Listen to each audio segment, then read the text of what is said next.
up, ladies and gentlemen? It is Kevin Jackwitz here with the Kaged review, and I'm going to review SmackDown for May 6th, 2018. No, I'm sorry, it's May 8th. I had two shows written on the same page. May 8th. And so we open up with Paige, who really doesn't say much, to be very honest. And the very first thing you see is Jeff Hardy versus The Miz. And this is a qualifying match for the Money in the Bank. And good match. Better than I expected. And I gotta say, I'm really impressed with The Miz lately. He pulled off a hell of a match with Seth Rollins, and now he's here with Jeff Hardy pulling off a pretty damn good match too. And there were a couple of spots where it looked like Jeff Hardy was really going to take it, you know, landing his Twist of Fate, Swanton, all that. Miz kicks out.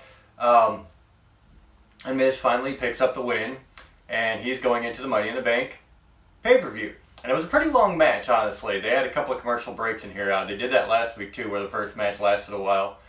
And I'll say that this particular SmackDown was very wrestling-centric. Like, they wanted to focus on the wrestling. They had some long matches and not a whole lot of fluff around them. So after that, you get a kind of a short interview. Renee interviews Shinsuke Nakamura. Of course, Nakamura, plays this whole I don't speak English thing. But then she's like, we all know you speak English. Is there anything you want to say to AJ Styles?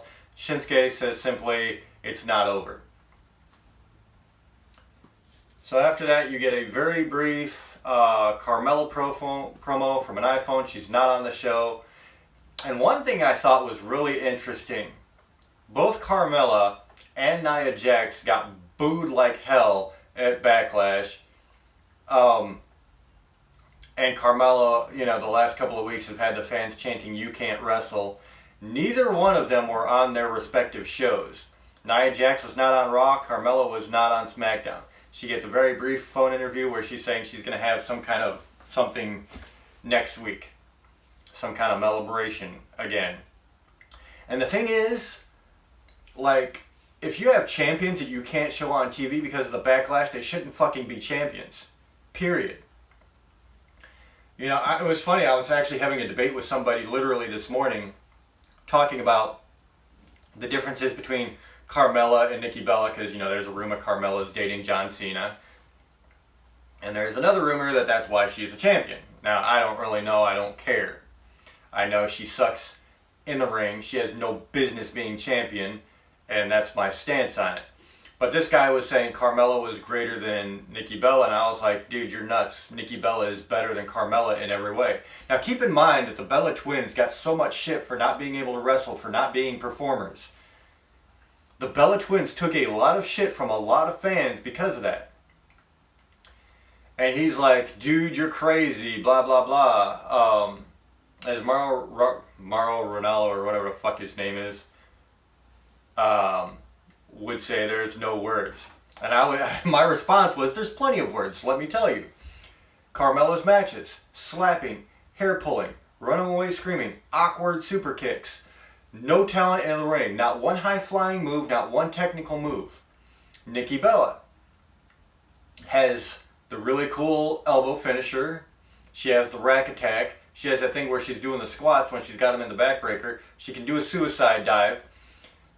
That right there alone makes Nikki Bella a better wrestler performer in the ring than Carmella will ever be. Point blank. That's just what it is. I'm not a fan of the Bella twins, but Nikki Bella is better than Carmella in every way, shape, and form. She's better in the ring. She's better looking by far, in my opinion. I'm sorry, dude. No. So anyway, yeah. Carmella has that bit, blah, blah, blah.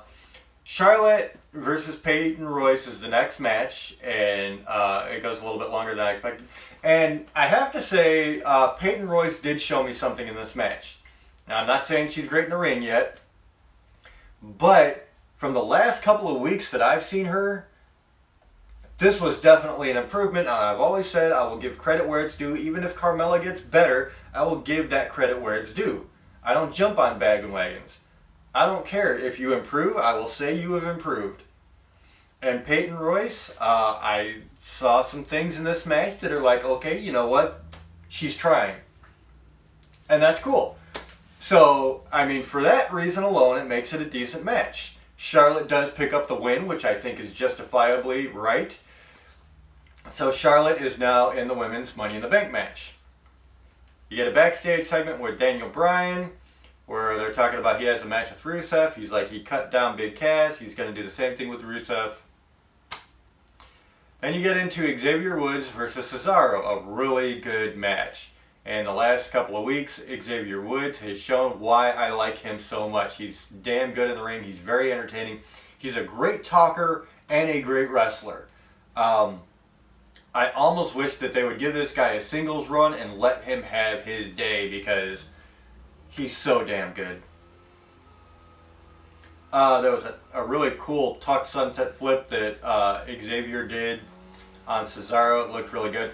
In the end, there was some distractions. Sheamus jumped up on the rope. The New Day got involved.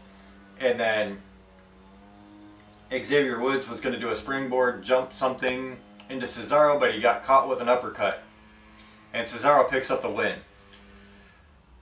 I'll say to this that I was a little disappointed that Sheamus lost last week. It was the first match for either one of these guys, and they lose. So they're picking up the win this week. So it's going to be interesting to see what they do with this from here. I think that Cesaro and Sheamus are both deserving. And if you're going to bring these guys in, don't bring them in on the losing end of something. My thoughts. I will say Cesaro hit Xavier Woods. I don't know if it was just a miscue and hit wrong or whatever, but Xavier Woods was bleeding out the mouth pretty bad.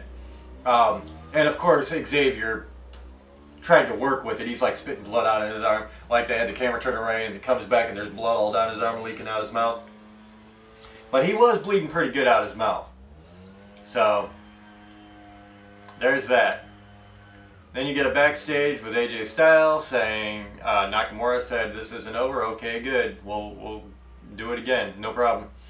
That's basically the extent of that. Then you had this really interesting promo. It was actually kind of cool. Where you had a lot of the WWE action figures. And they're all kind of melted and burnt and distorted and broken. And guys holding other guys' heads in their hands with these toys. And then it cuts to the Bludgeon Brothers, and Rowan's like, here's our toys, and they pull up the sledgehammers, who wants to play, or something like that. And it was a short, kind of campy, but still kind of nice promo. Then you get the other ladies match, which is Becky Lynch versus Mandy Rose. I'm a big fan of both. Becky Lynch is a very, very good technical wrestler. Mandy Rose is new, and I've liked what I've seen in the ring so far. I haven't, officially been like, all right, yeah, she's really good. I haven't seen enough of her. But from what I have seen, they have not been bad matches.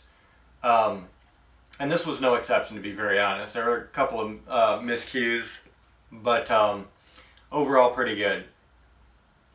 And Mandy Rose comes up with the win. So I thought that was interesting. So she is now Money in the Bank with Bound. And, of course, I would like Becky Lynch to be in there because, it's fucking Becky Lynch. But I'm not going to complain about this one. I think Mandy Rose is an up-and-comer that has a lot of potential. And at some point you have to start growing the new talent. And I think Becky Lynch at this point is solidified as one of the better female wrestlers. The last match of the night, we're already at the end of this, is Daniel Bryan versus Rusev. I thought the match was pretty good, and I was really surprised by the end. I was really surprised because they gave Rusev the clean win over Daniel Bryan. Super kick, Machka kick, and 1, 2, 3. And you can't always have Daniel Bryan win. I mean, let's face it.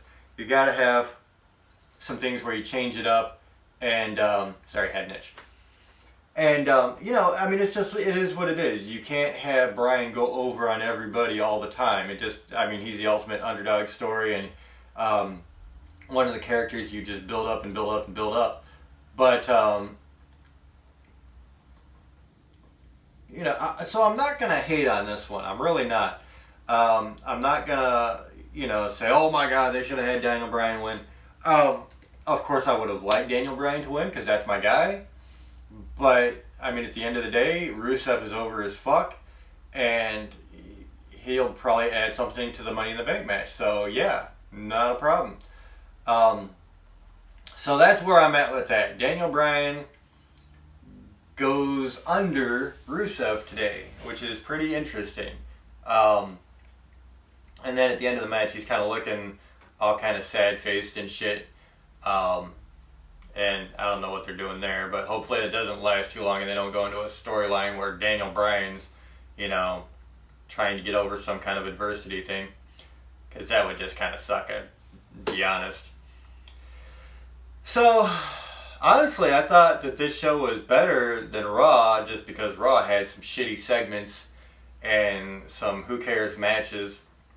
Whereas this, every promo and every match led to something, it meant something, it had stakes. And, they threw in a couple of curveballs. So, I don't know that it was a great show. Maybe a 6 out of 10. Yeah, I mean, it was above average, but slightly above average. So I'll give it a 6 out of 10. So that's how I feel about SmackDown. Let me know what you think in the comments. And if you enjoyed the review, hit the like button, subscribe, and share. My name is Kevin Jackwitz. Kaged Nation, out.